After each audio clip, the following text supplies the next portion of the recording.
Beggar's tick. They say it's not an aquatic plant. They say it's a mud-loving plant. You'll find it along the edges of rivers and ponds. But hey, I'm the Iowa Prairie Girl, and I'm at Mallard Marsh in Saragota County, and I beg to differ today. I've got beggar's tick here in a side pond at Mallard Marsh, and I'm standing in calf-deep water to take a look at beggar's tick. Stick around.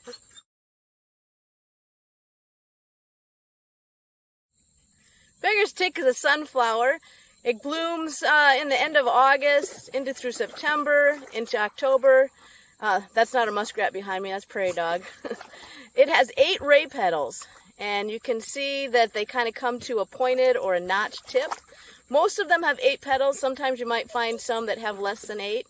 Now there's different beggar's ticks out there. This one is nodding beggar's tick. And other beggar's ticks sometimes don't even have ray petals. They just have the disc flowers. So you can see that in the center you have a rounded disc that's full of disc flowers. There might be between 40 to 100 disc flowers in there. And then they have a dark anther and 5 stamens, and they're not as prominent as some other sunflowers. Now the reason this is called nodding tick, beggar's tick, is because once the flower matures and it starts to develop seeds in that center disc, it'll start to nod down, so it'll kind of bend its head because it gets heavy with seeds. The flowers bloom at the top of the plant. They come off the leaf axils. This plant that I'm holding right here in front of me has 3 flowers on it. As I look around, there's other flowers that have maybe a dozen blooms on them. The leaves are long and narrow on beggar's tick. As you can see, they get to be about 6 inches long and they're about 1 inch wide.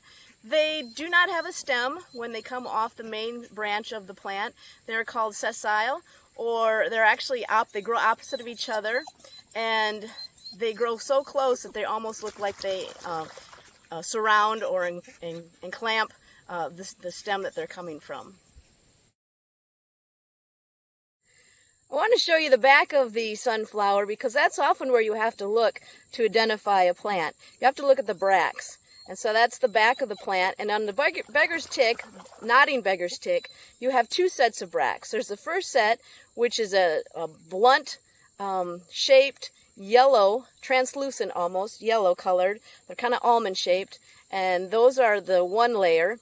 And then the second layer, as you can see, they're long and narrow and green, and that's the second set of bracts. And they kind of curl back. They get curly, and they'll curl backwards.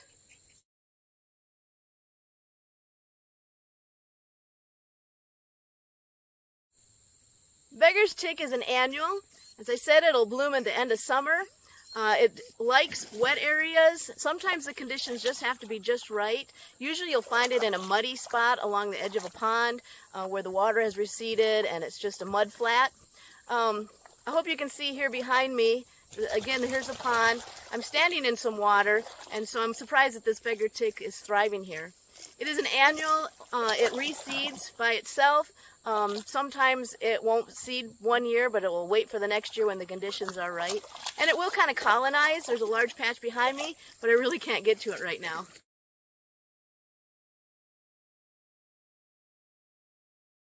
Other names for beggar's tick, right here we have nodding beggar's tick. It's also called nodding burr marigold.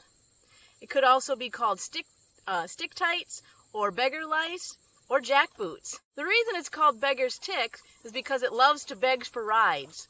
So beggar's tick, it develops seeds that have barbs on them, and they will jump onto or cling to fur, clothing, and even feathers. And that's how these seeds get around or spread.